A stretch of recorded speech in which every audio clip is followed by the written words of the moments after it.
कहते हैं। ठीक, देखो कंडीशन क्या होता है, कोई भी बॉडी है, जैसे हम लोगों ने ट्रांसलेटरी मोशन पढ़ा था ना, तो ट्रांसलेटरी मोशन में क्या होता है बेटा, जब किसी बॉडी पे हम लोग फोर्स लगाते हैं तो क्या करेगा, बॉडी मूव करती है। किसी बॉडी पर अगर आप फोर्स लगा रहे हो, और फोर्स जनरली हम लोग क्या करते हैं, उसके सेंटर ऑफ मास पे अप्लाई करते हैं। कहाँ अप्लाई करेंगे, सेंटर ऑफ मास पे।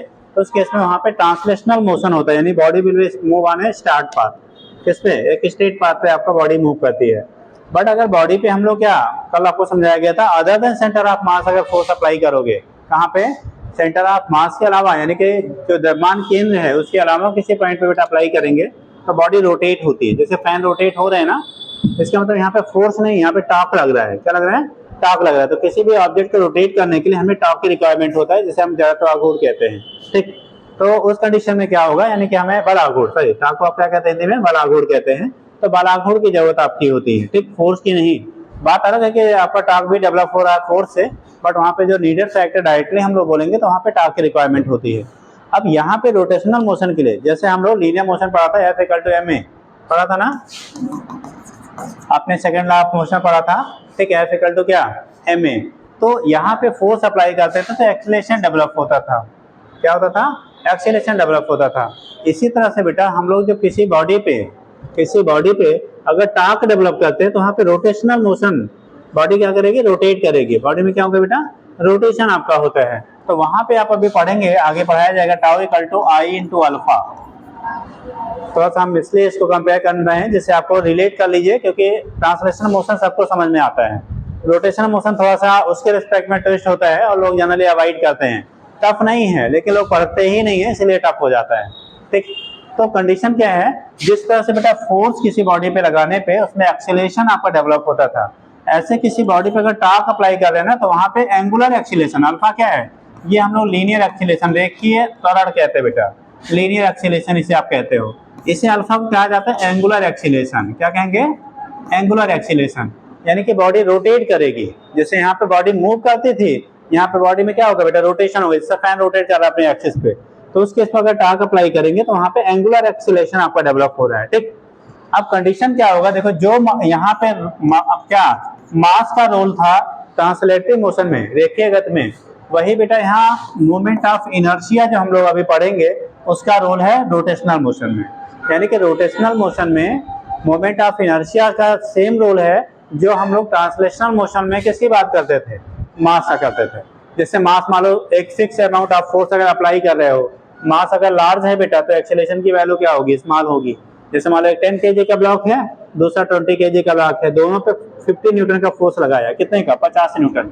अगर 50 न्यूटन लगाया तो 10 kg वाले कराओगे तो F = ma, F = क्या होता है, ma, यानी कि 50 न्यूटन फोर्स लगाया 10 kg पे, तो एक्सीलरेशन आ गया आपका 5 मीटर/सेकंड स्क्वायर। कितना आ गया बेटा, 5 मीटर/सेकंड स्क्वायर। लेकिन यही फोर्स अगर हम लोगों ने 20 kg वाले पे लगाया होता तो 20 इंटू ये फोर्स आपका 50 न्यूटन है, तो 20 इंटू ए की वैल्यू निकालोगे तो 50/20 यानी 2.5 मीटर/सेकंड स्क्वायर आएगा।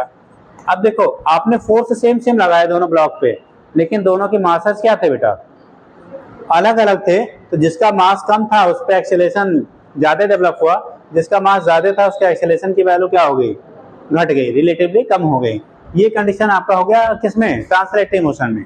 ठीक, कंडीशन दूसरा होता है बेटा रोटेशनल मोशन। रोटेशनल मोशन हम लोग जब बात करते हैं ना, रोटेशन पर किसी बॉडी को रोटेट कर रहे हो। ठीक, अब अगर बॉडी को रोटेट कर रहे हैं तो उस केस में मोमेंट ऑफ इनर्शिया, इसी को हम लोग कहेंगे बेटा, यहाँ पे नाम देते हैं क्या इसका, मोमेंट ऑफ इनर्शिया। हिंदी में क्या बोला बेटा, क्या बोला, मोमेंट ऑफ इनर्शिया। हिंदी में क्या बोलेंगे, जड़त्वाघूर्ण। क्या बोलते हैं, ये इनर्शिया है बेटा,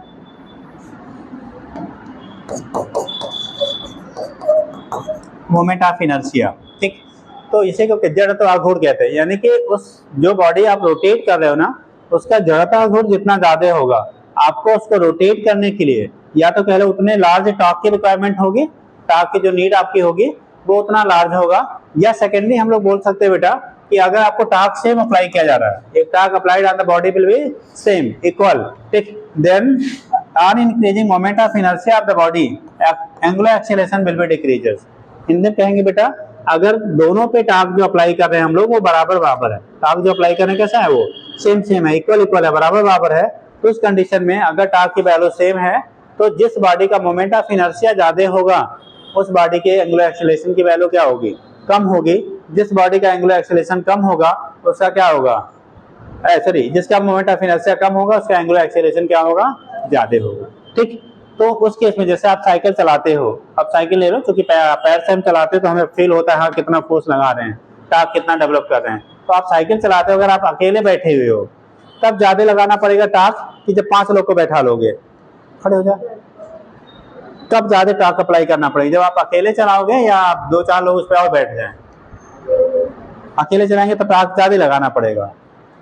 तब जब ये जाया करे तो इसके साथ में 4 से बैठ जाया करो, है ना भाई। अकेले में ज्यादा मेहनत करना पड़ता है, 4 से रहेंगे आराम से जाएगा, है ना जी। हाँ अभी कह रही हाँ, हम क्या पूछे समझे कि नहीं, ये बताओ, समझे कि नहीं। अरे सीधे बोल बेटा, हमने क्या पूछा इस बात समझ में आया। जैसे आप साइकिल चला रहे हो, अकेले चलाओगे तो ज्यादा बल लगाना पड़ेगा कि 2 को बैठा लोगे तब ज्यादा लगाना पड़ेगा। अच्छा आप बात बुझी, हाँ ठीक। तो जब आप 2 को बैठा लोगे तो आपको ज्यादा बल लगाना पड़ा, ज्यादा बल लगाना मतलब ज्यादा टार्क आप अप्लाई करोगे। ठीक, तो उस केस में टार्क अप्लाई करेंगे तभी बॉडी क्या करेगी, आपकी व्हील्स जो होती है वो रोटेट होंगी। तो जितना ज्यादा आपका क्या होगा, आप उस पर मास आप रखोगे तो मोमेंट ऑफ इनर्शिया सिस्टम का बढ़ेगा तो आपको ज्यादा टार्क अप्लाई करना पड़ेगा। बट जो चीजें नहीं समझ में आया करे बेटा पूछ लिया करो, शर्माओ नहीं। कोई भी लोग अगर कोई चीज नहीं समझ में आता है, ठीक है, वो लैंग्वेज इश्यूज हो, कॉन्सेप्ट इश्यूज हो, जो भी हो ना, तो अगर बहुत बोलने में शर्माते तो हाथ उठा सकते हो यार। अब इतना भी शर्माते हो तो फिर आप ही जानो, है ना। ठीक, तो उस कंडीशन में क्या है कि अगर आपको नहीं कोई पॉइंट क्लियर होता है तो थोड़ा सा हाथ उठा दो, हम दोबारा पूछ, हम बता देंगे उसको। ठीक, लेकिन चूंकि समय यहाँ बड़ा क्या है, डेफिनिट है, उतने समय में हमको सब बताना है, तो इसलिए स्पीड थोड़ी सी तेज रखनी पड़ती है। इसलिए बार बार आप लोगों को बोला जाता है घर से थोड़ा पढ़ के आइए। ठीक, क्योंकि बहुत ज्यादा ABCD बताने का टाइम नहीं है बेटा। ठीक, बहुत ज्यादा ABCD बताने भर का टाइम नहीं रहता है, तो इसलिए थोड़ी सी स्पीड फास्ट रहता है, और वो तभी आप अच्छे से मैनेज कर पाओगे जब घर पे एक बार पढ़ के आएंगे। ठीक, क्योंकि जिन लोगों ने पढ़ा भी होगा वो 2 साल पहले पढ़ा होगा, क्योंकि 11th पोर्शन का भी ये चल रहा है, तो इसलिए अगर पढ़े भी रहे होंगे तो वो भूल गया होगा। तो इसलिए क्या करिए, अगर आप जो भी आपके पास बुक्स अवेलेबल है इस समय, उससे आप एक बार घर से देख के आया करिए। ठीक है, चलो देखो, तो ये केस आपका हो गया। मोमेंट ऑफ इनर्शिया जितनी ज्यादा होगी एंगुलर एक्सेलरेशन की वैल्यू उतनी कम, जितनी moment of inertia come angular acceleration ज्यादा। मतलब आप ऐसे रिलेट कर लो कि मोमेंट ऑफ इनर्शिया का सेम रोल वही है रोटेशनल मोशन में जो लीनियर मोशन में किसका होता था, मास का होता था। जैसे बॉडी हैवी है, बॉडी क्या है, अगर हैवी कोई चीज हम खींच रहे, जैसे हम इसको खींच रहे हैं बेटा, अभी खींचा ये मूव कर गया, अगर 2 लोग इस पे बैठ जाएं तो ऐसे खींचा तो मूव करेगा क्या, नहीं करेगा, क्योंकि हम क्या करेगा, उसका मास बढ़ जाएगा। तो उस केस में हमें फिर उतना ही एक्सीलरेशन से मूव कराने के लिए ज्यादा फोर्स की रिक्वायरमेंट होगी। उतनी ही एक्सीलरेशन से मूव कराने के लिए क्या करना पड़ेगा, हमें ज्यादा फोर्स अप्लाई करना पड़ेगा। ठीक, तो जिस तरह से हम लोग यहाँ पे ज्यादा फोर्स अप्लाई करते हैं बॉडी को मूव कराने के लिए, ऐसे ही इस केस में बेटा ज्यादा टार्क की रिक्वायरमेंट होगी हमें रोटेट कराने के लिए बॉडी को। जैसे आप मान लो व्हीकल गाड़ी है, लोडिंग वाली गाड़ी, ट्रक वगैरह हो गई। अब ट्रक कहा जाए कि अगर जब वो लोड करके आप उसको रोड पे चलाओगे तब ज्यादा फ्यूल कंज्यूम करेगा कि जब खाली खाली दौड़ाएंगे तब ज्यादा फ्यूल लगेगा। फ्यूल ज्यादा कंज्यूम कब करेगा, जब वो लोडिंग फॉर्म में होगा, लोडेड होगा या अनलोडेड होगा। अरे भाई लोड होगा ना, तो उस केस में आपको क्या, मोमेंट ऑफ इनर्शिया सिस्टम का बढ़ गया, मास बढ़ा तो मोमेंट ऑफ इनर्शिया क्या किया, इंक्रीज किया।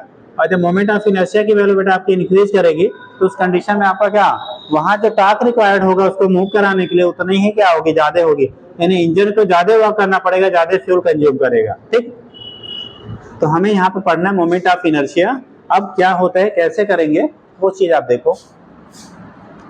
देखो मोमेंट ऑफ इनर्शिया बेटा अलग अलग शेप की बॉडी का जो होता है वो अलग अलग होगा। मोमेंट ऑफ इनर्शिया किसी भी शेप की जो बॉडी डिफरेंट शेप की होती है वो डिफरेंट होता है।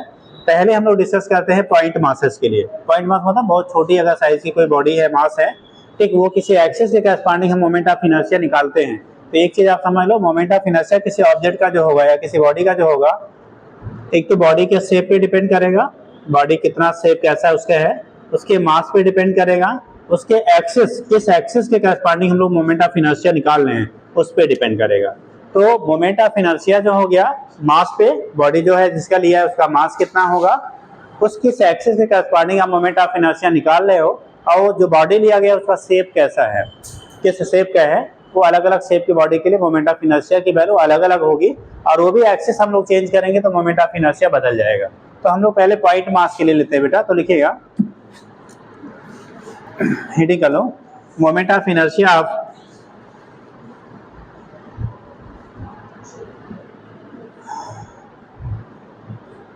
moment of inertia of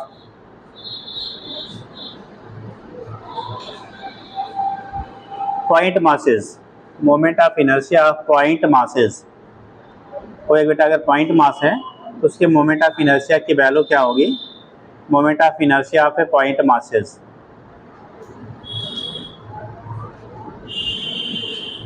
moment of inertia of A point masses हो गया।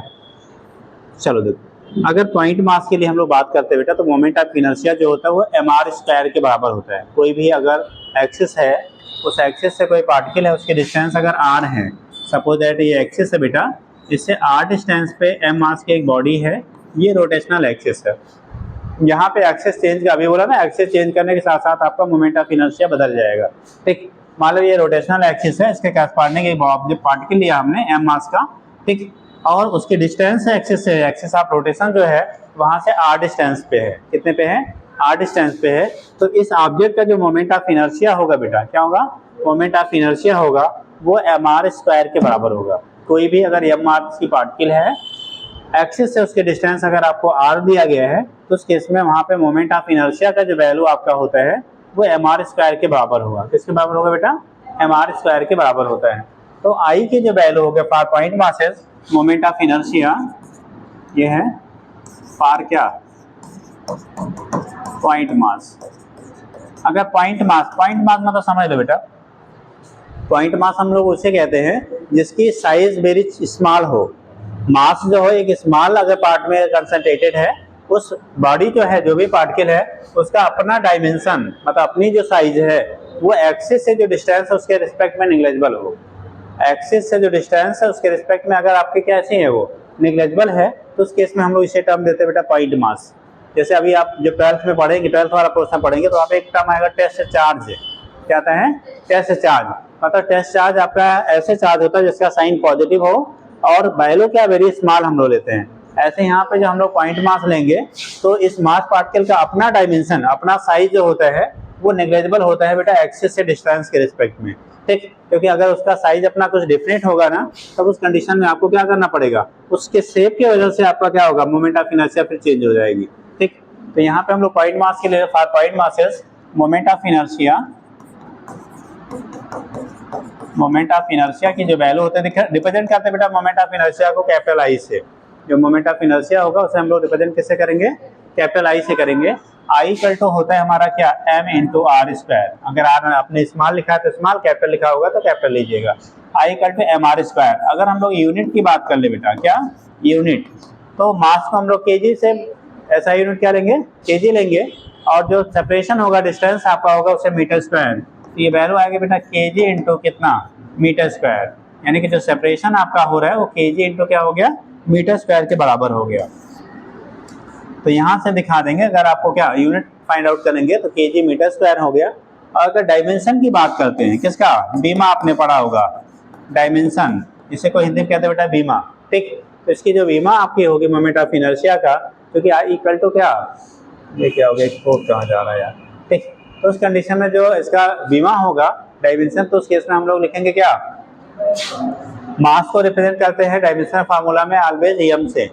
मास को ऑलवेज किससे करेंगे बेटा, एम से। उसका कुछ भी यूनिट हो, यूनिट कुछ भी हो उससे मतलब नहीं है, ऑलवेज आपको किससे रिप्रेजेंट करेंगे, कैपिटल एम से। तो मास हो गया कैपिटल एम, और डिस्टेंस जो है उसे ऑलवेज आप एल से रिप्रेजेंट करते हैं। वो मीटर में हो, सेंटीमीटर में हो, किलोमीटर में हो, कोई भी हो, उससे कोई मतलब नहीं है।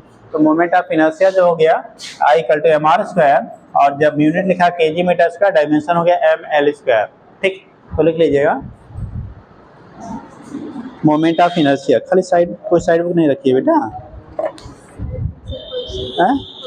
मतलब उसमें थ्योरेटिकल नहीं है, एक ले लो जैसे, बाकी तो नोट्स करवाई दिए जाएंगे, कोई इशूज नहीं है। लेकिन थोड़ा सा जो है एस सी वर्मा, इसमें भी 60 में आपने खरीदा कि किसी से लिया है, तब ठीक है। अगर खरीदना होगा बेटा तो एस सी वर्मा बेटर है, बट आपके लिए नहीं।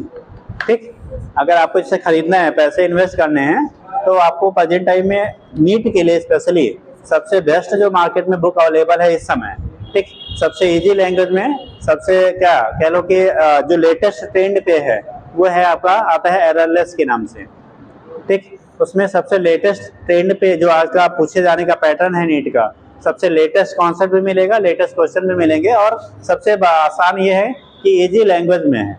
मतलब अगर आप पढ़ोगे ना तो वो चीज़ें आपको समझ में आ जाएंगी। जैसे मार्केट में कई बुकें हैं, एरिहंत पब्लिकेशन की बहुत सारी बुकें हैं, बट कंडीशन उनकी लैंग्वेज थोड़े से ट्विस्ट हैं, तो उसको समझने में आपको थोड़ा सा क्या टाइम, जैसे एनसीईआरटी आप पढ़ते हो, एनसीईआरटी पढ़ते हो, फिजिक्स की एनसीईआरटी 5 बार पढ़ना पता चलेगा क्या है वो, ठीक। तो रीजन क्या है कि उसको एक कॉम्प्लिकेटेड लैंग्वेज में लिखा गया है, वो जब तक एक्सप्लेन नहीं किया जाएगा तब तक आप समझ नहीं पाते हो, ठीक। और ऐसे कुछ आपके बुक्स हैं जो आपको एक बार अपने से पढ़ोगे तब भी कुछ चीज़ें उसमें समझ में आ जाएंगी, ठीक है। तो अगर आपको परचेज करना है, लेना है, तो फिर ऐसा लीजिए कि जो क्या हो, बेटर हो। और कहीं से अगर कोई भी मिल जा रहा है, भाई देखो कोई है भैया, कोई अड़ोसी पड़ोसी पढ़ा हो, आज के टाइम पे उसको यूज नहीं है, तो आप कोई भी ले लीजिए, काम चल जाएगा। अगर मिल रहा है फ्री ऑफ कॉस्ट तो कोई भी ले लीजिए, बट अगर पैसे देने हैं तो फिर ठीक ठाक लीजिए, ठीक है ना। बट यह है कुछ मैनेज कर लीजिए, क्योंकि जब तक आपके पास ऑब्जेक्टिव नहीं बुक रहेगा तब तक फिर कहीं ना कहीं बेटा खाली थ्योरी पढ़ने से सिलेक्शन नहीं होता है, ठीक। और उस केस में भाई दो चलिए, अगर हम लोग सेंड भी कर देते हैं तो पता लगा कि अब मोबाइल से अगर आप ज़्यादा टाइम देंगे तो आँख खराब होगी, है ना। अगर आप 2-4 घंटा पता लगातार स्क्रीन पे हो तो भी एक नुकसान करेगा, ठीक।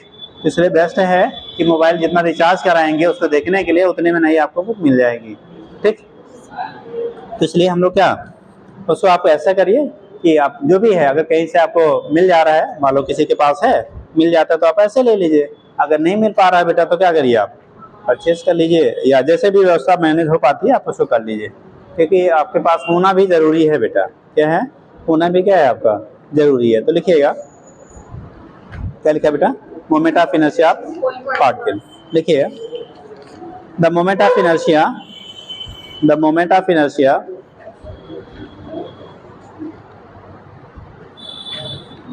moment of inertia of a particle, moment of inertia of particle of a particle system will be equal to, will be equal to product of mass of the particle। ये स्पेशली पार्टिकल के लिए applicable है बेटा, इसलिए particle system में क्या है, mass of particle and square of, and square of, and square of distance from the axis of, square of distance from the axis of rotation, square of distance from the axis of rotation,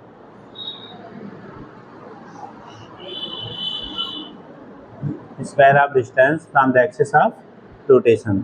तो जो आपका axis of rotation है उससे जो distance है उसके square के product के बराबर होगा। अभी एनसीईआरटी में बेटा बहुत सारी चीज़ें पहले दी गई हैं, ठीक। जैसे आपका क्या हो गया, एंगुलर मोमेंटम हो गया, ठीक है, और बाकी चीज़ें हैं, लेकिन वो चीज़ें अभी हम इसके बाद में उसको डिस्कस किया जाएगा, क्योंकि चीज़ें रिलेटेड होती हैं, वहाँ पे थोड़ा सा कहीं कहीं आगे पीछे कर दिया गया है। तो अभी हम लोग ये पढ़ लेंगे, तो बाकी जो चीज़ें हैं वो बाद में डिस्कस करेंगे, ठीक। तो हो गया, क्या लिख लिया बेटा, प्रोडक्ट ऑफ मास एंड क्या, स्क्वायर ऑफ डिस्टेंस, ठीक है, from the axis of rotation. आप थोड़ा सा बना लीजिए, ऐसे नोट कर लीजिए।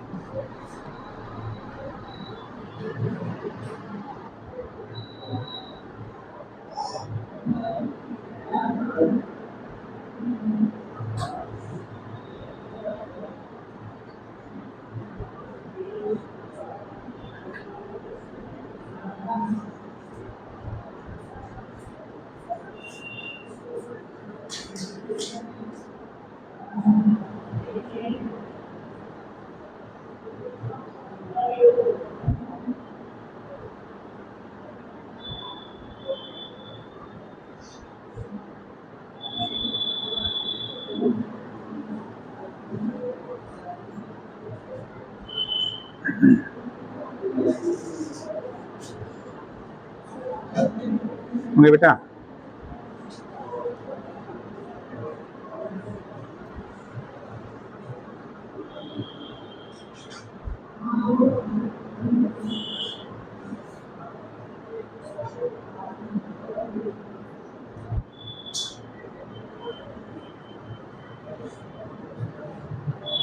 कर लीजिए पूरा।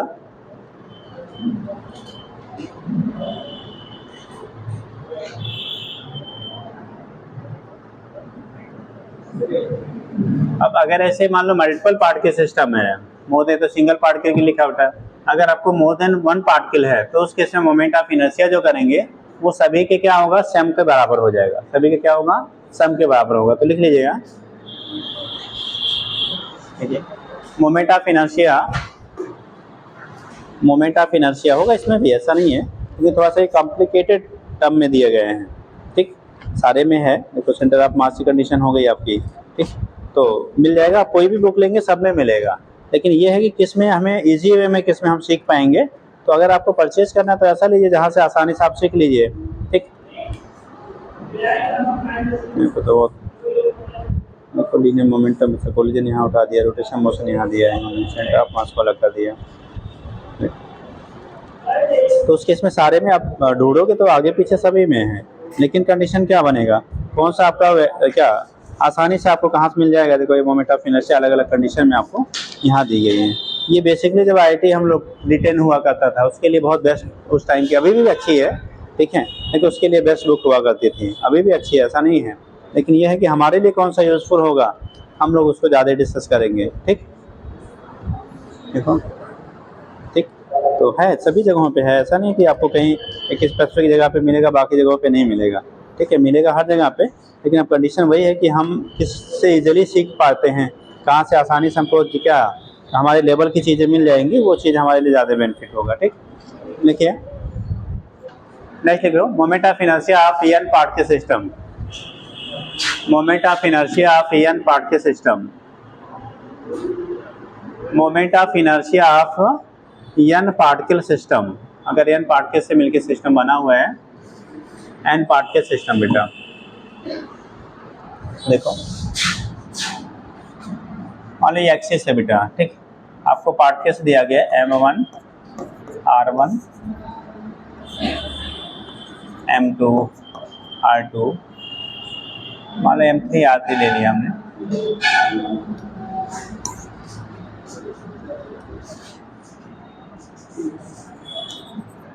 M3 R3, ये एक्सिस ऑफ रोटेशन है।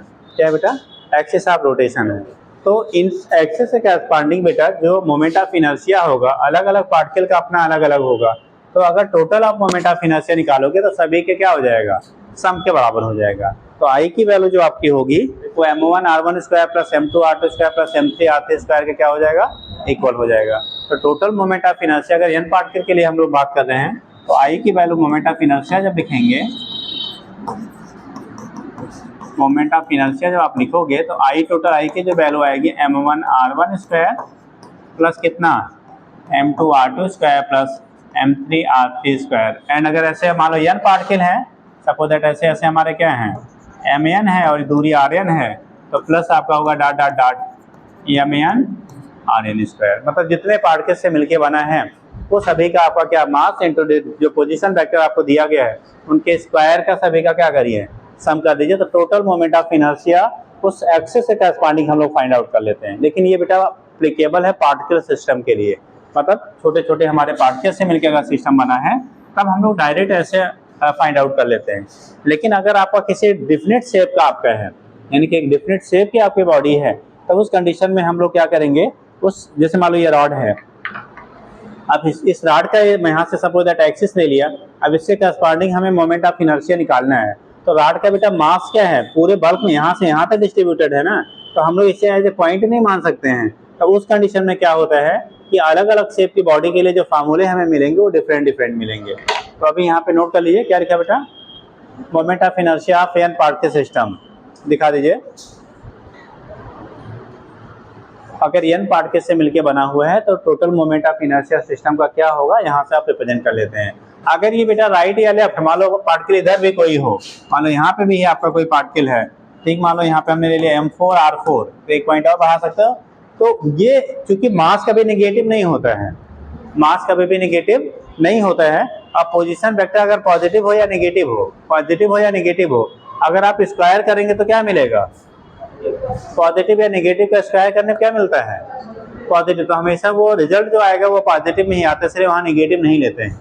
ठीक है, जब भी आप रखेंगे वो पॉजिटिव में हो या नेगेटिव, मास नेगेटिव हो नहीं सकता है, तो पोजीशन वेक्टर पॉजिटिव नेगेटिव हो सकता है, राइट वर्ड को हम लोग पॉजिटिव लेते हैं, लेफ्ट साइड को नेगेटिव लेते हैं, बट कंडीशन क्या है, जब स्क्वायर करेंगे तो नेगेटिव रहेगा, तो भी क्या हो जाएगा, वो पॉजिटिव हो जाएगा। इसीलिए हमेशा देखो यहाँ पे प्लस ही रखा गया, क्या रखा गया, प्लस रखा गया। ठीक, तो नोट कर लीजिए।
हो गया,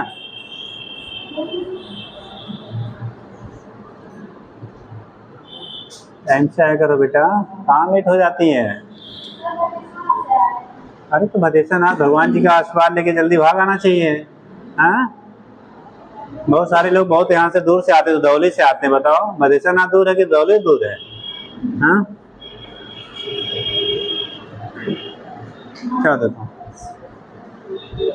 ये तो हो गया बेटा हमारा किसके लिए, पार्टिकल सिस्टम के लिए हो गया, अगर पार्टिकल से मिलके आपका कोई बना हुआ है। ठीक, एक क्वेश्चन छोटा सा कर लीजिए,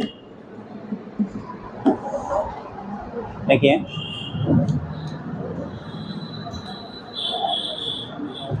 फोर पार्टिकल्स चार, हाँ, four particles having masses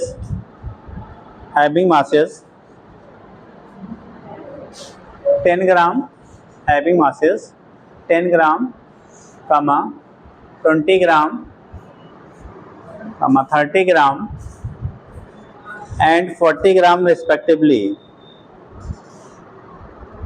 and 40 gram respectively, 40 gram respectively are present at distances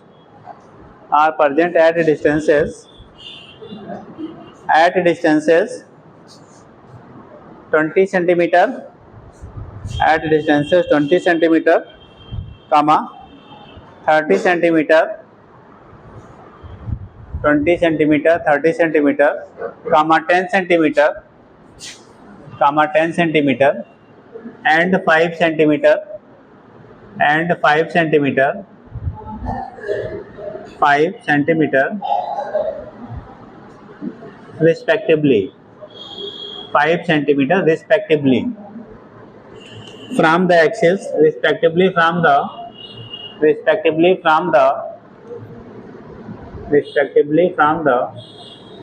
axis of rotation, from the axis of rotation beta, from the axis of rotation,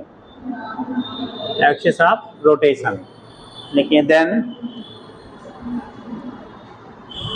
then determine moment of inertia,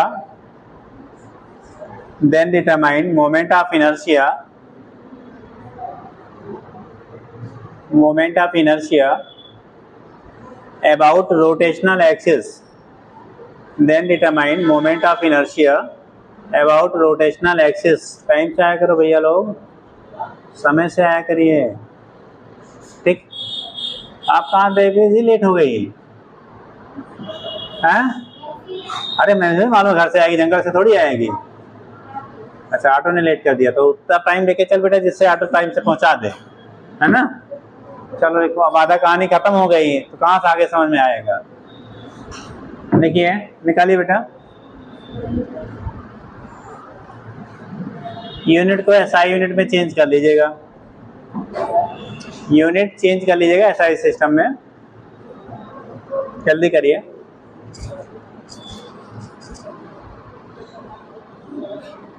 लगाइए।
जल्दी करो बेटा।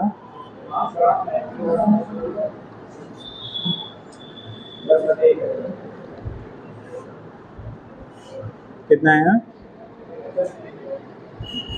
इसमें कौन सा ऐसा टेढ़ा है यार? कितना है? काहे के लिए? अरे यहाँ मस्ती करने आते हो हैं? सर फोड़ देंगे मार के। आसान सा सीधा सा क्वेश्चन वो भी नहीं लग रहा है। दिमाग खराब रहेगा, ये फालतू का जब इधर का टेंशन लेंगे हैं? अरे 1000 से भाग दे लो यार। जी साहब, तो लोग हमें LKG से एडमिशन करवा ले रहे हैं, है ना?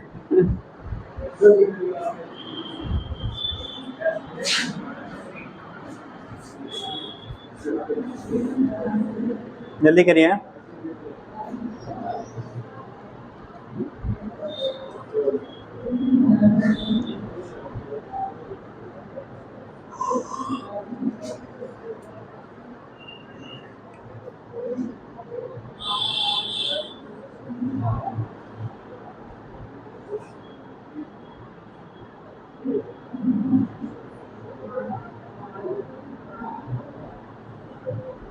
आया बेटा?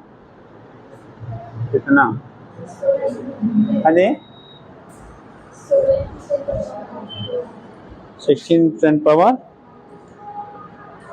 देखो सीधा से ऐसे फार्मूले पर रख देना यार।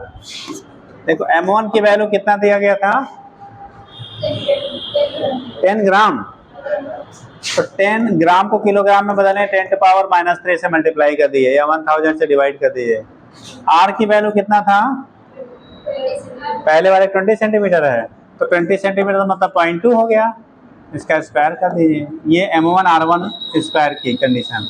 M2 की वैल्यू 20 ग्राम, 20 × 10⁻³ इंटू R2 वो भी 30 तो 0.3 हो गया, 0.3 का स्क्वायर। M3 की वैल्यू 30 ग्राम, 30 × 10⁻³ -3 करें बेटा केजी में बदलने के लिए, ठीक? मतलब 1000 से आपको डिवाइड करना पड़ेगा, और 1000 को पावर के फॉर्म में रखेंगे तो 10⁻³ आएगा जब डिवाइडिंग फैक्टर में है। ऊपर जाने पे 10⁻³ हो जाएगा, ठीक? और दूसरा क्या है बेटा? इसका डिस्टेंस 10 यानी 0.1 का होल स्क्वायर। और लास्ट वाला मास 40 ग्राम यानी 40 × 10⁻³ और डिस्टेंस 5 है तो 0.05 का क्या होल स्क्वायर हो जाएगा। दिख रहा है ना? चलो यहाँ पे हम लोग काउंट कर लेते हैं बेटा। ये हो गया 10 और ये 0.2 का स्क्वायर करेंगे 0.04 आएगा।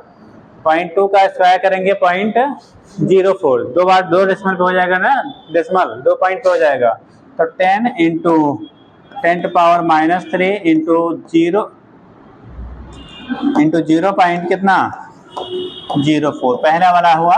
सेकेंड फैक्टर 20 इंटू 10⁻³ अभी आप पावर वाले नहीं हटा दें बेटा, 3 का आप स्क्वायर, 0.3 का स्क्वायर करेंगे 0.09 हो जाएगा, 0.09 आ गया। तीसरा वाला है बेटा 30 इंटू 10⁻³ इसमें पॉइंट का 1 का करेंगे 0.01 आ जाएगा, ठीक है, डेसिमल 2 डिजिट पे हो जाएगा। ये हो गया 40 इंटू 10⁻³ और अगर इसका स्क्वायर करेंगे 0.05 है तो 0.0025 आ जाएगा, 4 डिजिट पे हो जाएगा ना, तो ये आएगा बेटा पॉइंट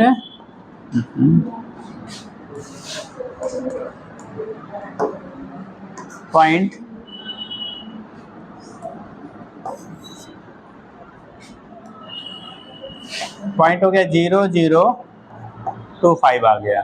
अब मल्टीप्लाई कर लीजिए बेटा, 10 से इसमें मल्टीप्लाई करोगे आएगा 0.4। अब 0.4 को अगर 4 के टर्म में लिखना होगा तो 10⁻⁻1 और ये 10⁻³ है तो आएगा 4 इंटू 10⁻⁻4 हो जाएगा।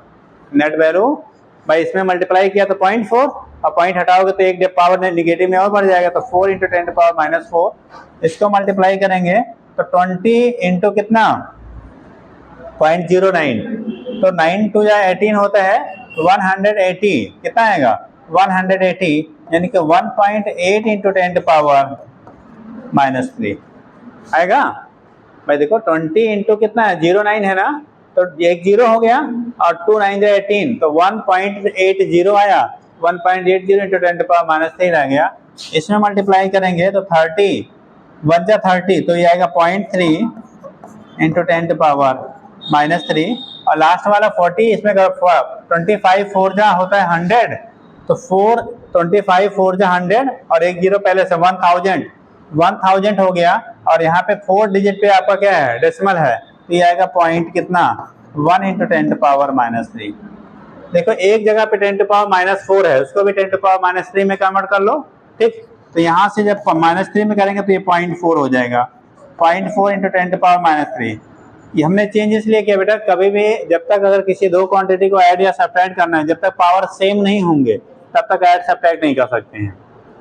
अगर दो क्वांटिटी को ऐड या सब्ट्रैक्ट करना है तो उनके पावर की वैल्यू क्या होनी चाहिए, मस्ट बी इक्वल। तो वहां पे आपका पावर सेम करने के लिए हम लोग क्या किया, डेसिमल के टर्म में यानी पावर 3 के टर्म में कन्वर्ट कर लिया, क्योंकि यहाँ हमें 3 जगह करना पड़ेगा, यहाँ एक ही जगह करना पड़ रहा है, ठीक। 1.8 इंटू 10⁻³ 0.3 इंटू 10⁻³ 0.1 इंटू 10⁻³ अब सारे को ऐड कर लो बेटा, देखो 0.1 0.3 0.4 और 0.4 0.8 0.8 मतलब हो गया 1.6।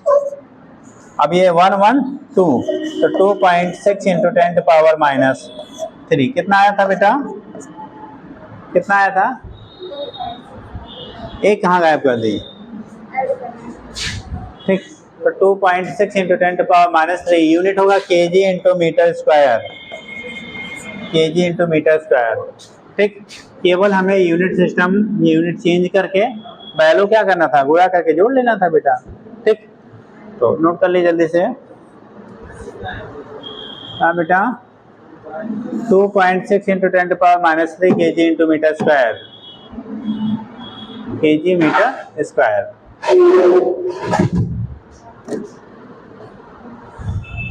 जल्दी करिए,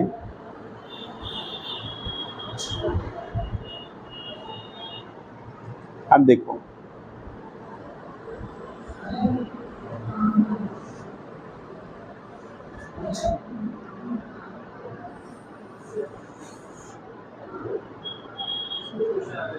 हाँ नहीं किसी को नहीं आता, आता ही नहीं है।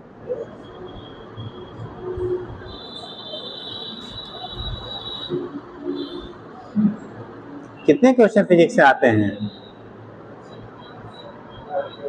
अरे आपके नीट एग्जाम में कितने क्वेश्चन आते हैं फिजिक्स से, 45 क्वेश्चन आते हैं। अब 45 क्वेश्चन आने के लिए कितना पढ़ना पड़ता है, तो सोच लो कहाँ से आएगा। अगर ऐसा पता हो तो साल भर खाली 45 क्वेश्चन वही रटवाते हैं, और जाके आप टॉप कर जाते हैं। काहे लिए इतना सब बताना पड़ता है ना? हम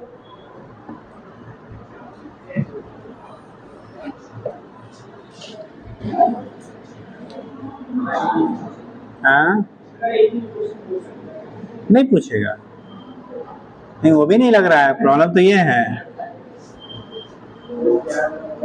हाँ? नहीं उससे भी इजी पूछा जाता है। आपको आइंस्टीन इक्वेशन भी आपके एग्जाम में पूछा गया है, बताओ ई बराबर एम सी स्क्वायर कौन नहीं जानता है ना? तो वो दिन होते हैं, ऐसा थोड़ी सारे क्वेश्चन टफ ही रहते हैं, ठीक।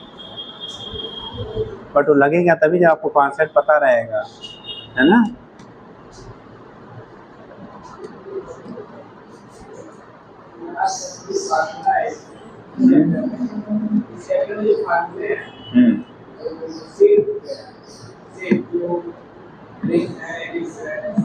वो आपको याद करने पड़ेंगे, अभी बता रहे हैं। नहीं उसका कोई विकल्प दूसरा नहीं, दूसरा विकल्प जो है 10 गुना टाइम टेकिंग है। आप इंटीग्रेट करके सबका निकालिए बैठ के, जिस शेप के लिए बॉडी है उसके लिए आप क्या करिए, इंटीग्रेट करिए और वहाँ पे क्या करिए, उसको फाइंड आउट करिए। तो जो आपको सेकेंडों में लगेगा वो आपको 5 मिनट लगाएगा। हो गया बेटा? अब हेडिंग करेगा moment of inertia of fixed shape of bodies. जो हमें जरूरत है यहाँ पे moment of inertia of fixed shape of bodies. Fixed moment of inertia of fixed shape of bodies. Moment of inertia of fixed shape of bodies. अगर body बेटा fix shape की है तो उनके मोमेंट ऑफ इनर्शिया देखो अपने यहाँ जो जो रिक्वायरमेंट है हम लोग उसको डिस्कस कर लेते हैं, ठीक। एक लिखते हैं बेटा फार थिन रॉड। पहला क्या लिखेंगे? अब निकालने का तरीका सुन लीजिए, दिखाया नहीं जाएगा वो चीज़ें, ठीक। निकालने किसी भी बॉडी के लिए जब मोमेंट ऑफ इनर्शिया हम लोग निकालते हैं बेटा ना, जैसे मान लो ये रॉड है, अब इसको निकालने के लिए मोमेंट ऑफ इनर्शिया कंडीशन क्या होती है, जो एक्सिस है, जिस एक्सिस करस्पॉन्डिंग आपको निकालना है उसके रिस्पेक्ट में इसके मास को, जैसे हम जा रहे हैं मास की वैल्यू इधर क्या हो रही है, वेरी करेगा। तो मास की वैल्यू पोजीशन के साथ, चूंकि आई इक्वल टू होता है integration m into R square. Variable अगर मास है तो इंटीग्रेट मास को करेंगे, पोजीशन आपका वेरिएबल है पोजीशन को करेंगे, तो इंटीग्रेट करके हम लोग क्या करते हैं उस डिफरेंट शेप ऑफ बॉडी के लिए क्या करेंगे, निकालेंगे मोमेंट ऑफ इनर्शिया की वैल्यू। बट हमें निकलता कैसे है आपके यहाँ इससे कोई मतलब नहीं है, क्या होता है उससे आपको क्वेश्चन पूछा जाता है। और आप निकाल के भी एग्जाम में नहीं कर सकते हो, मतलब निकालने के लिए पूरा आपको क्या करना पड़ेगा, इंटीग्रेट करना पड़ेगा। तो उतना आपको ना तो टाइम है ना ही आपको जरूरत है। तो हम लोग क्या करते हैं कि जो चीज़ें जिस फॉर्म में पुटअप की जाती है, जहाँ से क्वेश्चन पुटअप होता है, वो कौन सी बॉडी है, किन के लिए किन एक्सिस के थ्रू हमें मोमेंट ऑफ इनर्शिया निकालना है, वो चीज़ें फाइंड आउट करेंगे, ठीक। एक चीज़ थोड़ा सा और बता दें, एक होता है बेटा रेडियस ऑफ गायरेशन। सुन लीजिए, अभी इसको रोक के 1 मिनट। रेडियस ऑफ गायरेशन और मोमेंट ऑफ इनर्शिया, जैसे हमने कहा मोमेंट ऑफ इनर्शिया, उसमें एक टर्म्स आता है दूसरा रेडियस ऑफ गायरेशन। अब रेडियस ऑफ गायरेशन क्या होता है उसको समझ लो, तब फिर हम लोग बात करते हैं। जैसे सपोज अगर आप लोग डिफरेंट पार्टिकल्स है, मैं अपने आप को एक्सिस मान लिया, हमारे करस्पॉन्डिंग आप रोटेट हो रहे हो, क्या कर रहे हैं, रोटेट हो रहे हैं, यानी एक्सिस ऑफ रोटेशन मैं हूँ और आप सारे लोग डिफरेंट पार्टिकल्स हैं, सभी की पोजीशन हमारे से कैसी है, अलग अलग दूरियों पे हैं, और सबके मासेज भी कैसे होंगे, अलग अलग होंगे। डिफरेंट मासेज आपके हैं, डिफरेंट आपके क्या है, डिस्टेंसेज हैं। तो अगर मोमेंट ऑफ इनर्शिया हम पूरे सिस्टम का निकाले, जैसे अभी पीछे वाले हम लोगों ने निकाला था, ठीक, पीछे वाले में क्या निकाला था हम लोगों ने, सारे सिस्टम का अलग अलग पार्टिकल की वजह से मोमेंट ऑफ इनर्शिया निकाला गया। तो कंडीशन क्या होता है कि अगर जब हम लोग रेडियस ऑफ गायरेशन की बात करते हैं बेटा, किसकी बात करेंगे, रेडियस ऑफ गायरेशन की बात करेंगे, रेडियस ऑफ गायरेशन, इसी को घूर्णन त्रिज्या कहते हैं। हिंदी वालों ने पढ़ा होगा, अगर कैसे लिखें जी, अब लिख रहे हैं ना तुम लोग, सही लिख रहे हैं, सही है ना, गड़बड़ आएगा तो बता देना यार। घूर्णन त्रिज्या इसे बोलते हैं, रेडियस ऑफ गायरेशन हम लोग कहते हैं, ठीक। तो कंडीशन क्या होता है बेटा, जो रेडियस ऑफ गायरेशन आपका होता है, यानी घूर्णन जो त्रिज्या आपका होता है, बोला जाता है the distance from the axis of rotation, the distance from the axis of rotation where if all total mass of the system can be assumed to be concentrated then the product of mass into square of distance gives the moment of inertia of actual distribution। अब हिंदी में समझ लो, जैसे आप सभी लोग हो बेटा, ठीक, अगर हम सबके मासेस को, जितने लोग यहाँ पे बैठे हुए सभी के मास को एक पोजीशन पे कंसंट्रेट मान लिया, एक पोजीशन पे क्या किया, कंसंट्रेट मान लिया। खड़े हो जाओ बेटा, आप खड़े हो, हाँ हाँ खड़े हो। मान लिया ये ऐसे पोजीशन है जो रेडियस ऑफ गायरेशन को इंडिकेट कर रहे हैं। अगर ये यहाँ पे खड़ी हैं, इन सारे के मासेस को यहाँ पे सारे के मासेस को कंसंट्रेट कर दिया जाए। अगर यहाँ पे सारे के मास को कंसंट्रेट कर देंगे तो अगर हम एक्सेस हमारे से इनकी जो डिस्टेंस है, मास टोटल पूरे सिस्टम का इनटू स्क्वायर ऑफ डिस्टेंस, अगर ये मोमेंट ऑफ इनर्शिया प्रोवाइड करे जो एक्चुअल डिस्ट्रीब्यूशन है उसके बराबर हो। जैसे हमने क्या किया, कहाँ थे जी, ठीक, अरे आपसे कुछ पूछा गया, कहाँ से आगमन हो रहा है?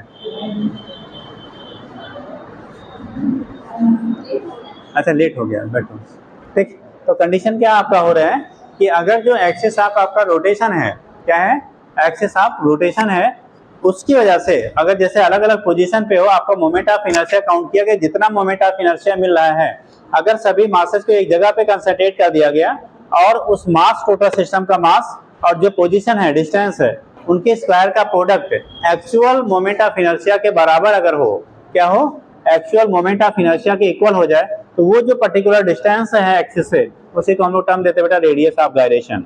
यानी radius of gyration is that distance from the axis of rotation, ठीक है, whose square product of square with mass gives actual क्या, moment of inertia of the system is called radius of gyration, ठीक।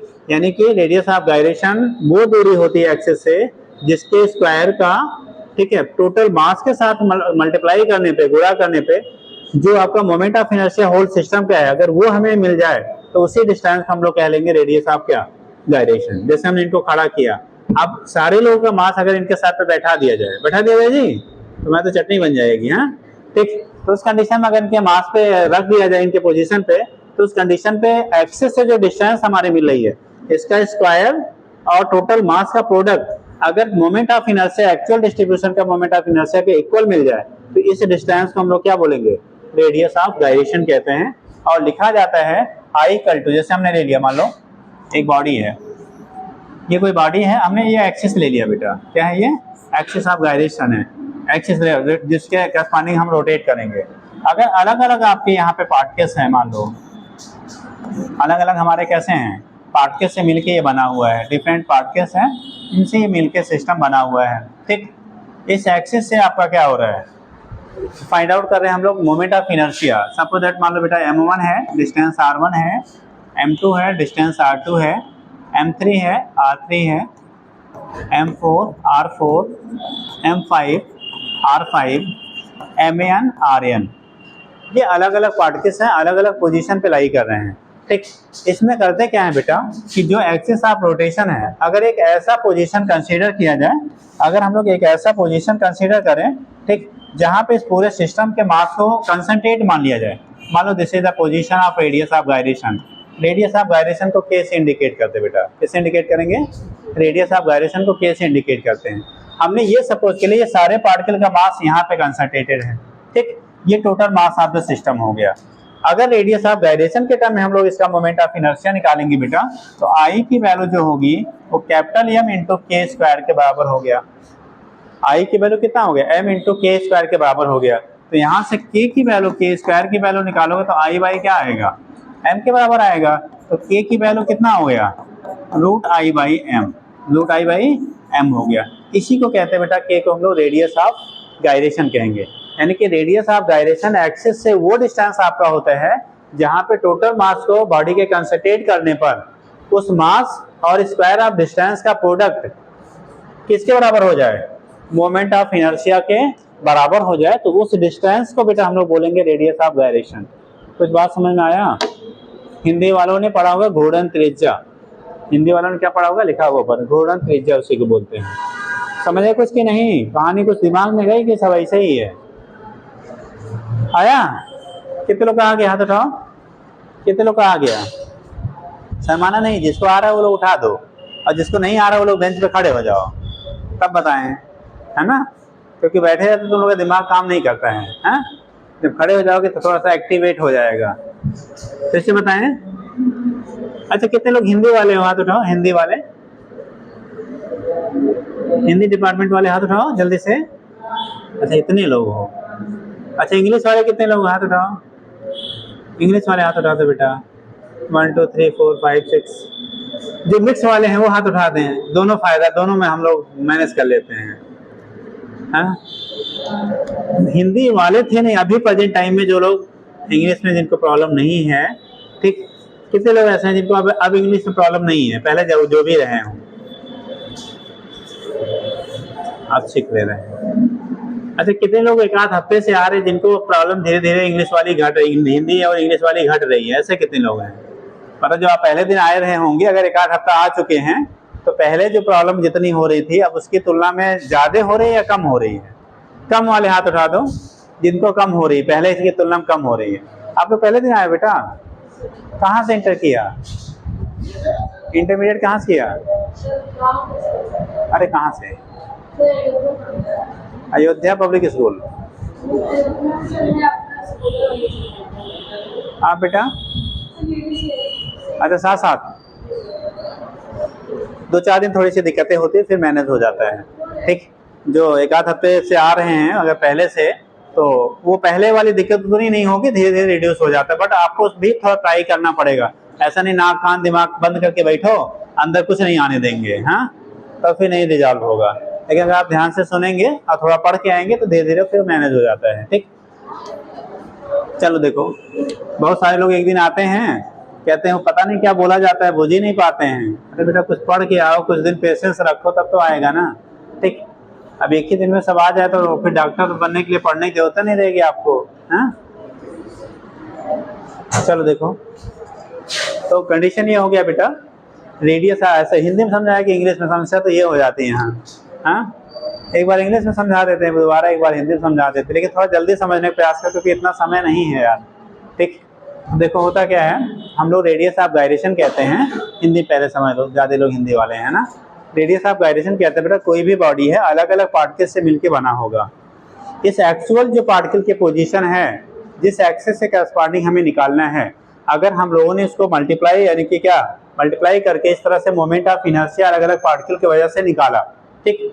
जो moment of inertia आ रहा है, जो भी moment of inertia क्या हो रहा है आपका आ रहा है, अगर एक ऐसा पोजीशन ले लिया हमने जहां पे सारे पार्टिकल के मास को एक जगह कंसंट्रेट कर दिया, एक जगह रख दिया जाए, ठीक। अगर इस पोजीशन पे रखने पर, इस मास को, टोटल मास को इस पोजीशन पे रखने पर, ये जो पर्टिकुलर डिस्टेंस हम लोगों ने वहां से कंसीडर किया है, माना है, अगर उस डिस्टेंस का वर्ग बोलते हैं हिंदी में, स्क्वायर, वर्ग कर लिया जाए, उस वर्ग का इस मान के साथ अगर गुणा करो, आप मल्टीप्लाई करो, अगर total moment of inertia actual distribution की वजह से जो था वो मिल जाए उसके बराबर, तो इस वाली दूरी को हम लोग कहेंगे बेटा घूर्णन त्रिज्या। क्या बोलेंगे उसे? घूर्णन त्रिज्या कहते हैं। कुछ बुझे? अब इंग्लिश में लो, बोला जाता है radius of gyration is that distance from the axis of rotation at which if total mass of the body will be assumed to be concentrated, then the product of mass and square of distance from the axis gives actual moment of inertia of the mass distribution, then that distance is called radius of gyration। तो उस दूरी को हम लोग कहेंगे क्या? Radius of gyration. तो समझा बेटा? समझा? फिर से रिपीट कर दें।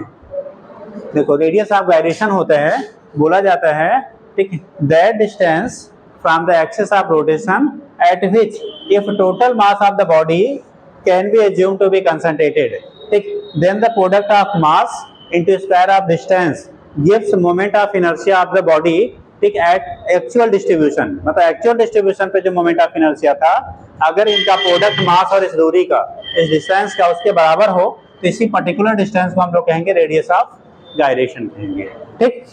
तो लिख लीजिए radius of gyration. Radius of gyration दो टर्म में हम लोग डिफाइन करते हैं, एक किस टर्म में बेटा और एक सीधे मैथमेटिकल रिलेशन के टर्म में लिखा जाता है। तो लिखिएगा radius of gyration, radius of gyration, radius of gyration, radius of gyration of any body Radius of gyration of any body. Gyration, Gyration. Radius of gyration of any body is that distance from the axis of rotation. Is that distance from the axis of rotation. That distance from the axis of rotation. That distance from the axis of rotation at which if total mass of the body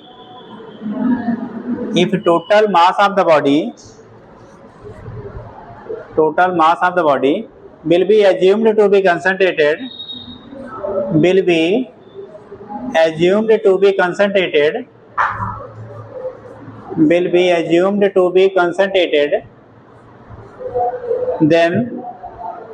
the product of mass and square of distance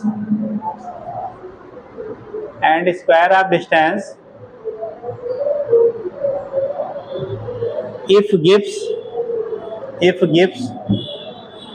moment of inertia, that distance क्या लिखा, square of distance if gives product of mass and क्या square of distance if gives moment of inertia equal to moment of inertia of actual distribution, actual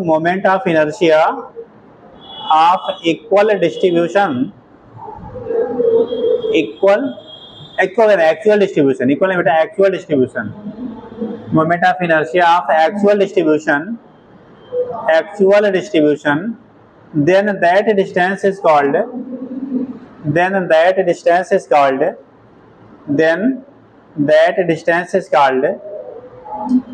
radius of gyration. Then that distance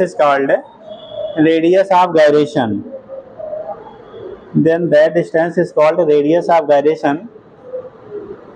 Of the body. ये तो detail definition हो गया, ठीक। Short में कैसे लिखते हैं, दूसरा लिखिए आर करके दूसरा लिखिए मैथमेटिकल डेफिनेशन लिखिए। Radius of gyration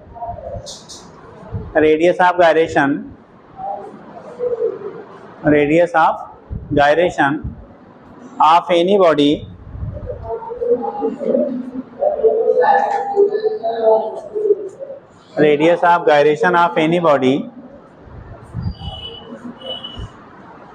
is the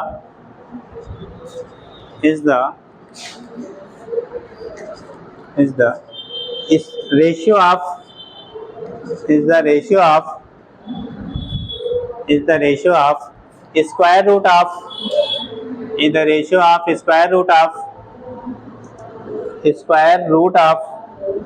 moment of inertia to the mass of the body.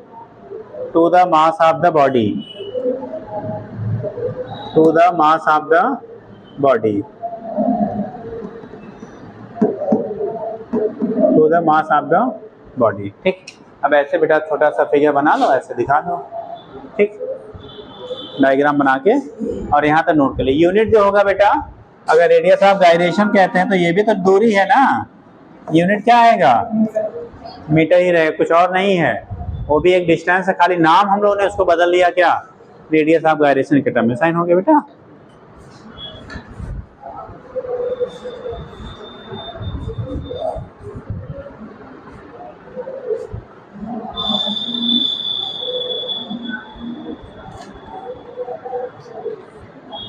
अच्छा रही कोई ऐड करवा लीजिए।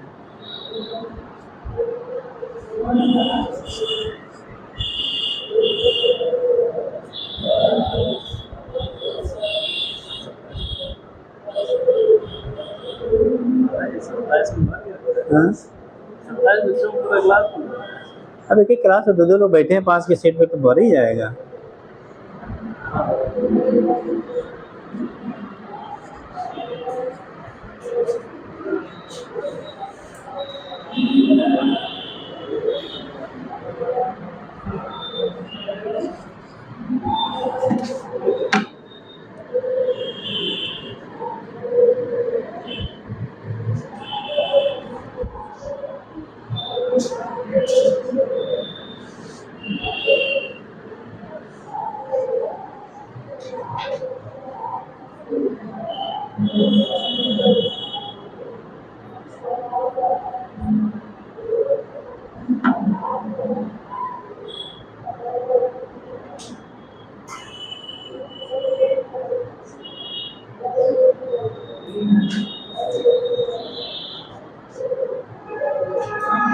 गया बेटा? तो ये कंडीशन आपका हो गया, रेडियस आपका गायरेशन इसे कह लेते हैं। यूनिट आपकी वही होगी जो आपका डिस्टेंस का होता है, तो मीटर हो गया। ठीक, चलिए नेक्स्ट आप हेडिंग कर लीजिए। नेक्स्ट हेडिंग कर लो बेटा। देखिए, moment of inertia of fixed shape of bodies. Moment of inertia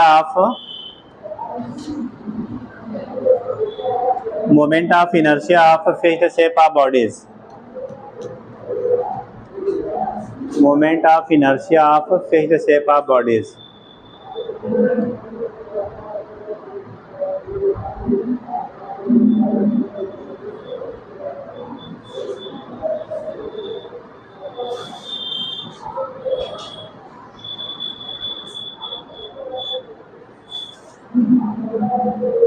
हो गया?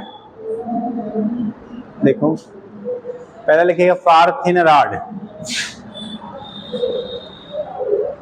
पहले लिखेंगे बेटा फार थिन रॉड। थिन रॉड कहने का मीनिंग हो गया बेटा कि जो उसका क्रॉस सेक्शनल एरिया यानी मोटाई हो, जैसे बटर उठाओ, क्या इसे हम लोग थिन रॉड कह सकते हैं क्या? ये थिन रॉड है? अरे सिलेंडर कहलाएगा, this is not thin rod.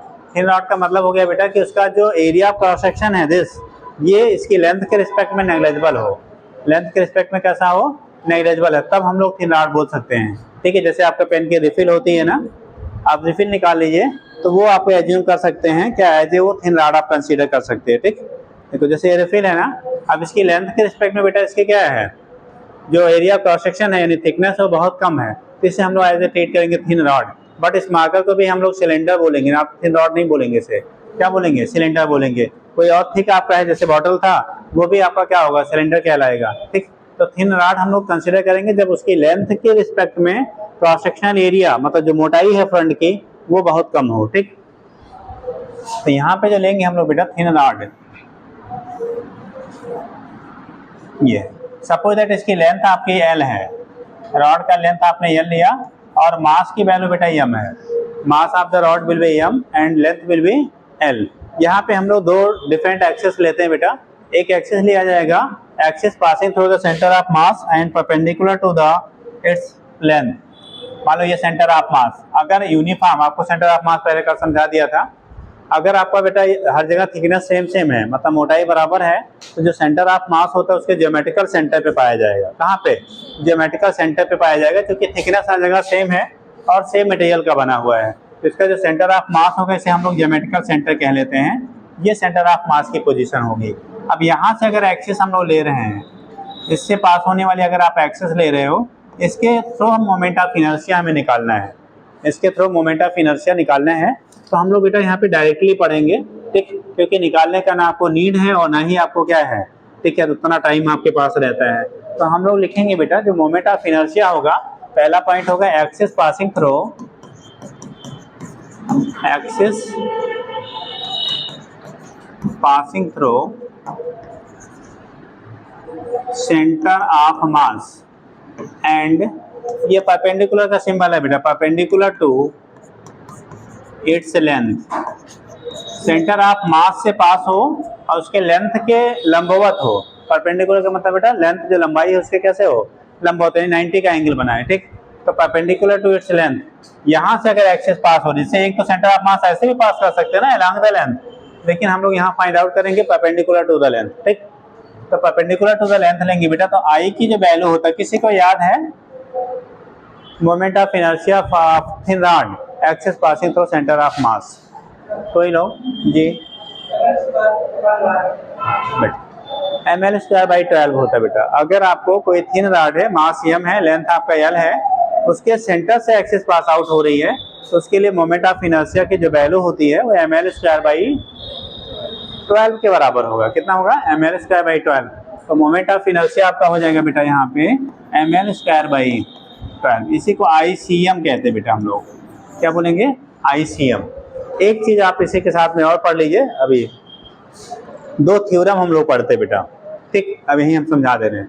दो थ्योरम पढ़ते हैं, एक पैरेलल एक्सिस थ्योरम पढ़ते हैं और एक परपेंडिकुलर एक्सिस थ्योरम पढ़ते हैं।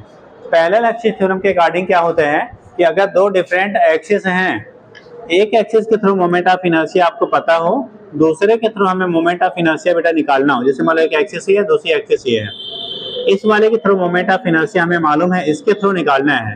तो इसके थ्रू मोमेंट ऑफ इनर्शिया जो होता है, जिसके थ्रू हमें मालूम है, मतलब इससे मान लो सेंटर वाला वाला है, ICM है, इसका moment of inertia plus mass of the body into इनके बीच के सेपरेशन का स्क्वायर। मान लो इनके बीच की दूरी a है तो ma स्क्वायर, जैसे हम यहाँ समझा दे रहे हैं आपको। तो दो थ्योरम का हम लोग यूज करते हैं। जैसे मान लो ये सेंटर ऑफ मास है, इसके थ्रू मोमेंट ऑफ इनर्शिया हमारा ICM है। कितना है बेटा? इसके थ्रू मोमेंट ऑफ इनर्शिया आपका ICM है। यहाँ से पैरेलली एक एक्सिस हमने लिया जिसकी डिस्टेंस हमारा a है, और एक दूसरा एक्सिस आपने लिया, इसके पैरेलली एक दूसरा एक्सिस लिया बेटा। यहाँ पे आपको क्या करना है, अगर टोटल मास आपका ब्लॉक का m है, इस एक्सिस की दूरी आपकी a है, ये हमारा सेंटर ऑफ मास था, मान लो हमने एक्सिस लिया AB। इस AB एक्सिस के थ्रू मोमेंट ऑफ इनर्शिया हमें निकालना हो, और इसके थ्रू बेटा हमें पता है, ठीक। तो इस एक्सिस के थ्रू मोमेंट ऑफ इनर्शिया जो IAB होगा, I जो हम लोग AB लिखेंगे, तो IAB की जो वैल्यू आपका होता है, IAB इक्वल टू होगा ICM, यानी सेंटर ऑफ मास के थ्रू जो मोमेंट ऑफ इनर्शिया है उसकी वैल्यू प्लस कितना, m इंटू a स्क्वायर। इसी कहते हैं कौन सा थ्योरम? Parallel axis theorem. तो मोमेंट ऑफ इनर्शिया अलग अलग एक्सिस निकालने के लिए हम लोग दो थ्योरम पढ़ेंगे बेटा, एक पैरेलल एक्सिस थ्योरम और दूसरा पढ़ेंगे परपेंडिकुलर एक्सिस थ्योरम। तो पैरेलल एक्सिस थ्योरम के अकॉर्डिंग होता है IAB की value ICM plus MA square के बराबर हो जाएगा। IAB की जो वैल्यू होगी ICM प्लस MA स्क्वायर के बराबर होता है। ये पैरेलल एक्सिस थ्योरम कहलाता है। अब यही हम वो भी समझा दे रहे हैं। जब परपेंडिकुलर एक्सिस थ्योरम लेंगे, मान लो कोई लेमिना है, कोई लेमिना टाइप की बॉडी है, ठीक, ये इस तरह से हमारे कितने कोऑर्डिनेट होते हैं, कितनी एक्सिस होती हैं, कितने एक्सिस होते हैं नेचर में मैक्सिमम? अरे भाई एक्स वाई जेड पढ़ा होगा ना, तो कितनी एक्सिस हैं आपकी? 3 एक्सिस हैं। तो अगर हमने लिखा बेटा इसे IX, इसे लिखा IY, इसे लिखा IZ, ठीक। अब ये तीनों एक दूसरे के परपेंडिकुलर होते हैं, तो हमने ऐसे बनाते तो एक प्लेन में बना दिया ना, IZ वाला कैसे होगा? बाहर की तरफ। अगर ये दोनों एक प्लेन में हैं तो ये इसके परपेंडिकुलरली आउटवर्ड होगा, ठीक। तो परपेंडिकुलर एक्सिस थ्योरम के अकॉर्डिंग क्या होता है बेटा, जो दो एक्सिस आपको एक प्लेन में हैं, उन दोनों के करस्पॉन्डिंग मोमेंट ऑफ इनर्शिया का सम, दोनों के करस्पॉन्डिंग जो मोमेंट ऑफ इनर्शिया का सम होगा, यानी इसके corresponding moment of inertia plus इसके करस्पॉन्डिंग मोमेंट ऑफ इनर्शिया, इन दोनों की वैल्यू, इन दोनों की जो वैल्यू है वो तीसरे एक्सिस के थ्रू मोमेंट ऑफ इनर्शिया के क्या होता है, बराबर होता है। मतलब अगर कोई भी आपको कोऑर्डिनेट दिया है एक्स वाई जेड, 3 एक्सिस आपको दिए गए हैं, 2 एक्सिस एक प्लेन में लाई कर रहे हैं, तो दोनों प्लेन एक्सिस के करस्पॉन्डिंग जो मोमेंट ऑफ इनर्शिया होगा, इनका योग हिंदी में कहते हैं सम, वो तीसरी जो एक्सिस है इसके करस्पॉन्डिंग मोमेंट ऑफ इनर्शिया के क्या होता है, बराबर होते हैं। यानी कि IZ की जो वैल्यू होगी IX प्लस कितना, IY के बराबर होता है। ये चीजें आपकी होती हैं। मतलब अगर दो प्लेन एक्सिस के हमें मोमेंट ऑफ इनर्शिया मालूम हो और इसके लिए निकालना है, तो इन दोनों का सम कर लो, इसके बराबर आपको मिल जाएगा। तो इन दोनों थ्योरम का यूज करके हम लोग जो डिफरेंट एक्सिस रहेगी उसके थ्रू बेटा मोमेंट ऑफ इनर्शिया निकाल लेते हैं, ठीक। तो अभी क्या लिखा है आपने, moment of inertia of shape of body. तो थ्योरम स्टार्ट में लिख लीजिए, तब उसके बाद ये वाला बनाइए। लिखिए पहला, मैं ये पहले कर लो बेटा, पैरेलल एक्सिस थ्योरम लिख लीजिए, तब उसके बाद उसको बनाइए। पहले लिखो पैरेलल एक्सिस थ्योरम बेटा, parallel axis theorem, parallel axis theorem लिखिएगा। According to this theorem, according to this theorem, if moment of inertia, if moment of inertia of a body, if moment of inertia of a body, moment of inertia of a body corresponding to axis passing through center of mass, corresponding to axis passing through center of mass, generally हम लोग centre of मास के term में लेते हैं बेटा, centre of mass is known, corresponding to center of mass is known, then moment of inertia of another axis moment of inertia of another axis parallel to axis passing through center of mass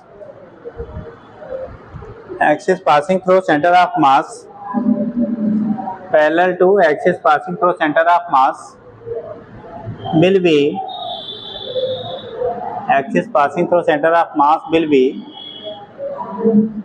equal to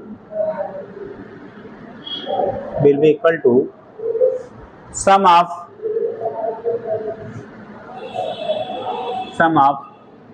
ICM, मतलब moment of inertia of centre of mass ICM and product of mass of body and square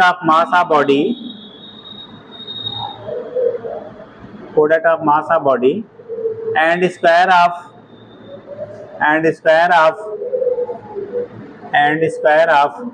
separation between both axes, square of separation between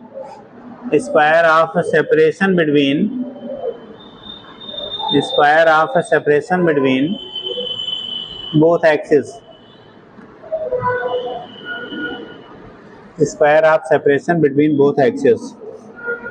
हो गया, square of separation between both axis, दोनों axis के बीच जो separation है उनके square के product के बराबर होगा बेटा। ऐसे बना लीजिए, ऐसे बना लो छोटा सा और यहाँ लिख लीजिए, ठीक। मतलब अगर एक एक्सिस के करस्पॉन्डिंग आपको मालूम है दूसरे करस्पॉन्डिंग निकालना है उसके पैरेलल, तो पैरेलल वाले के करस्पॉन्डिंग होगा जो सेंटर के थ्रू है और प्लस एम ए स्क्वायर कर लीजिए, ठीक। जल्दी करो बेटा,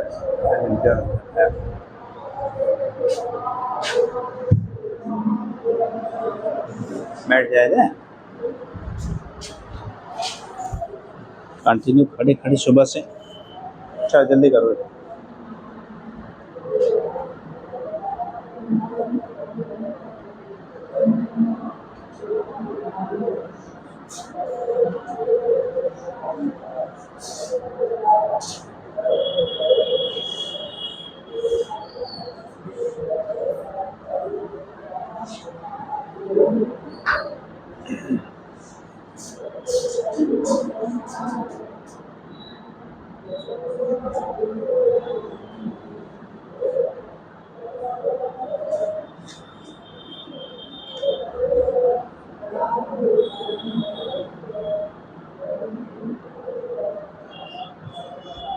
हो गया बेटा, तो आई जेड ये हो गया I A B equal to ICM plus M A square कर लिया। दूसरा लिख लो perpendicular axis theorem, perpendicular axis theorem,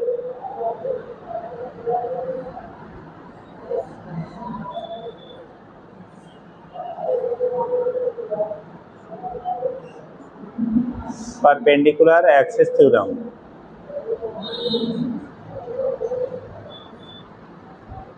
बोले देखिएगा, according to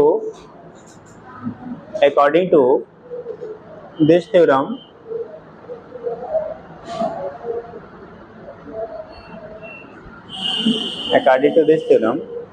if moment of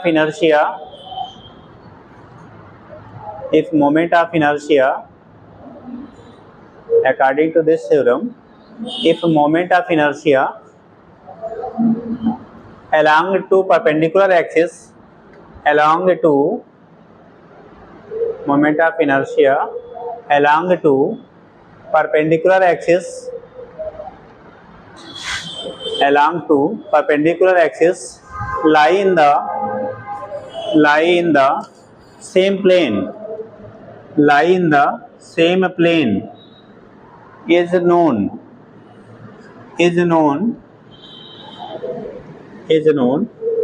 then moment of inertia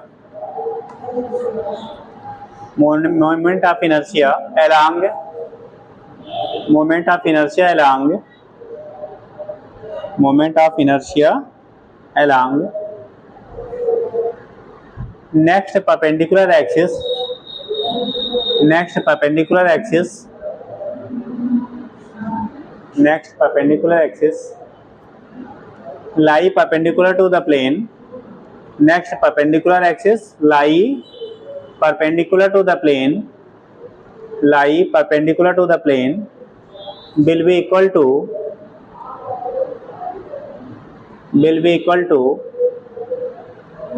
moment of inertia will be equal to ऐसे कर लो will be equal to sum of moment of inertia will be equal to sum of moment of inertia sum of moment of inertia along two other axes along two other perpendicular axes along two other perpendicular axis along two other perpendicular axis तो दूसरे जो बेटा perpendicular axis हैं उनके along जो moment of inertia होगा उनके सम के बराबर होगा। लेकिन आपको ध्यान रखना है जो मोमेंट ऑफ इनर्शिया हमें नोन है ना वो एक प्लेन में है बेटा और जो अननोन है वो उसके परपेंडिकुलर है। जैसे कहा जाए I X plus I Y equal to I Z, अब आप ये नहीं कह सकते हो कि I Z plus I X equal to I Y क्योंकि ये इसके प्लेन में नहीं है। अगर ये दोनों प्लेन में होते और ये प्लेन के परपेंडिकुलर होता तब तो इसके बराबर हो जाता, लेकिन अगर ये दोनों प्लेन में है ये दोनों किसमें है एक प्लेन में है तो उस केस में इन दोनों का सम इसके जो परपेंडिकुलर एक्सिस थर्ड है इसके बराबर होगा। ठीक, तो ये अप्लाई करते समय आपको ध्यान रखना होगा। ठीक है, स्टेटमेंट तो बोला जाता है इसलिए हमने प्लेन लिखवा दिया है। ठीक है, अदरवाइज किताब में डायरेक्ट लिखता है कि दो परपेंडिकुलर एक्सिस का सम तीसरे परपेंडिकुलर एक्सिस के बराबर होता है, बट वहां क्लियर नहीं होता। वैसे तो पता किसी में से किसी घटाते हुए या जोड़ दो मिल जाएगा। ठीक, तो बना के नोट कर लीजिए।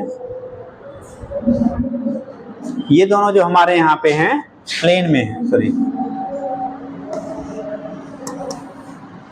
क्या यहाँ होता रहता है यार।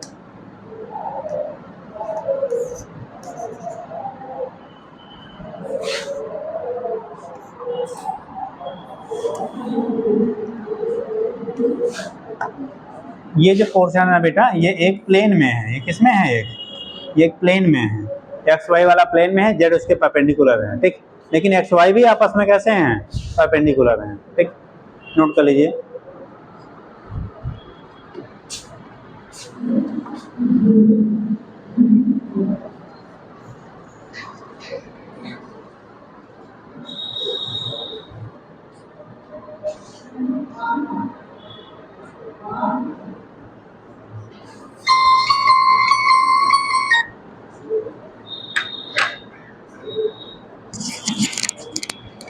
एक मिनट,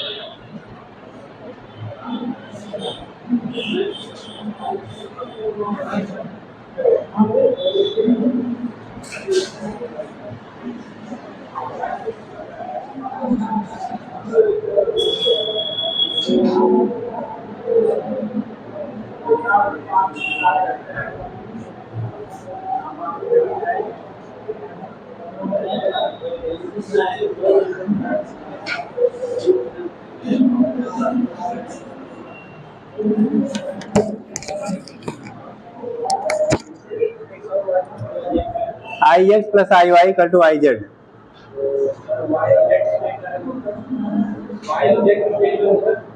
वाई जेड प्लेन में होगा तो I Y plus I Z equal to I X हो जाएगा।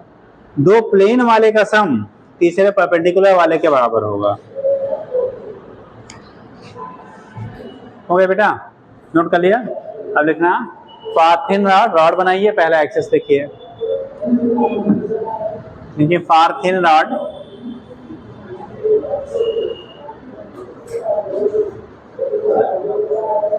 फार-थिन रॉड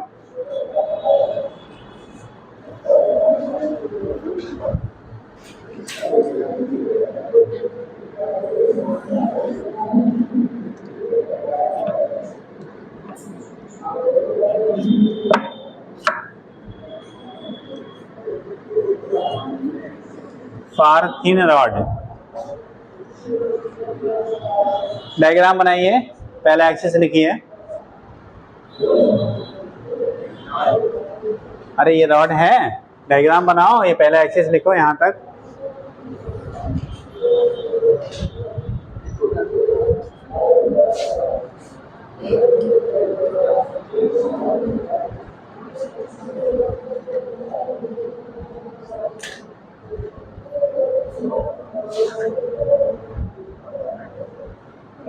समझा?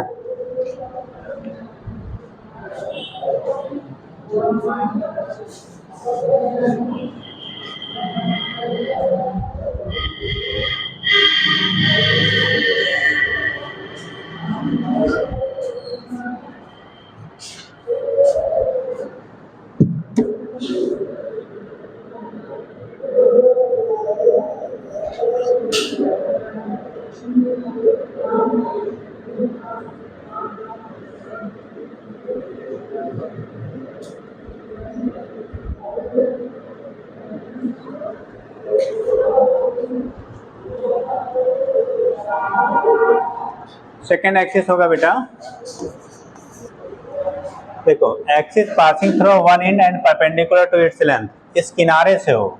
दूसरी एक्सिस हम लोग जो ले रहे हैं तो ऐसे देखो, ये एक्सिस यहाँ से ले रहे हैं, मान लो हमने ये ए बी एक्सिस ले लिया, एक एंड से ले रहे हैं रॉड के, ठीक। तो सेकेंड आपका होगा axis passing through one end end perpendicular to its plane, and perpendicular to its plane, यानी रॉड के एक किनारे से हो बेटा, अब प्लेन के कैसे है, परपेंडिकुलर है। तो उसके लिए जब लिखेंगे, अब देखो इसके थ्रू हमें मालूम था बेटा, और इसके थ्रू निकालना था, ये पैरेलल दिख रहे हैं कि परपेंडिकुलर, ये दोनों एक दूसरे के समांतर हैं कि लंबवत हैं, समांतर है ना। तो कौन सा थ्योरम यूज करें, पैरेलल वाला कि परपेंडिकुलर वाला? भाई पैरेलल है तो पैरेलल यूज करेंगे, परपेंडिकुलर होता तो परपेंडिकुलर यूज करते।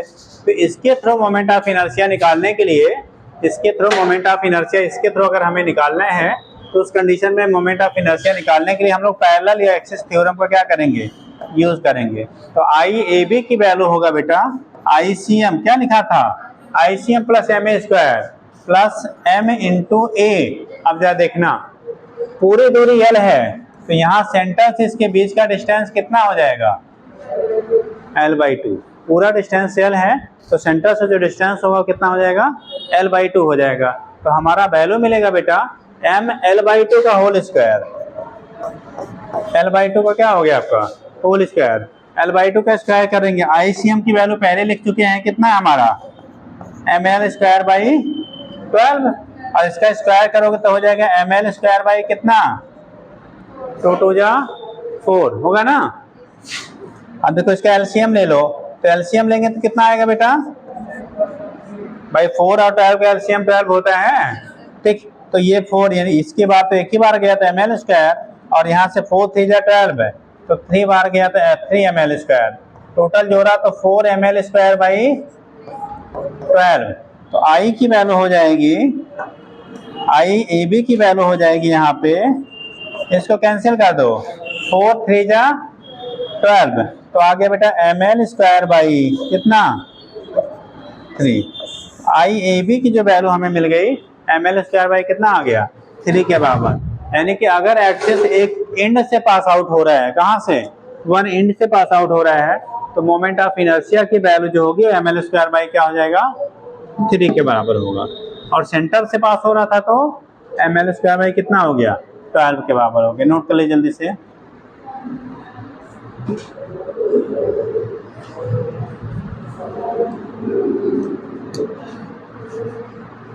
ML square by 12 and ML square by 3। अब कल आपके पास जो भी बुक अवेलेबल होगा तो उसमें आपको डिफरेंट बॉडीज के लिए डिफरेंट एक्सिस के थ्रू मोमेंट ऑफ इनर्शिया दिया है, वही चीज़ें बतानी है बेटा, और फिर उसके एप्लीकेशन बताने हैं, ठीक। तो थोड़ा सा मेन जो है वो हम बता देंगे, और अभी हम आज आपको नहीं होगा तो फोटो क्लिक करके डिफरेंट एक्सिस के थ्रू भेज देंगे, तो आप लोग कॉपी में बना लीजिएगा, ठीक। क्योंकि ऐसे एक एक्सप्लेन करेंगे तो बहुत टाइम जाएगा, और आपके साथ बना रहेगा तो आप जल्दी से बता देंगे, काम चल जाएगा, है ना। अगले पार्ट जब भी अगला लेक्चर होता है तो कल केमिस्ट्री होगी, केमिस्ट्री बायोलॉजी, ठीक। लेकिन जितना पढ़ाया है उसको एक बार कर डालिए, उससे क्वेश्चन लगा लिया करिए। हर सब्जेक्ट का जो चीज़ें आप पढ़ लिया करिए उससे क्वेश्चन कर लिया करिए। ये नहीं कि क्या बैग बंद, फिर अगली बार जब शुरू होगा तब फिर शुरू करेंगे, है ना। तो फिर शुरू एग्जाम में भी शुरू रह जाएगा, ठीक है। किसका? यहाँ भी डायरेक्शन कहाँ है? आए तो बताएंगे आपको, यदि यहाँ ये यूज करेंगे तो सब पता लग जाएगा, ठीक। नहीं, जब आपको बताया जाएगा और ध्यान से सुन लेंगे तो अंदर बाहर नहीं जाएगा, जहाँ जाना है वहीं जाएगा।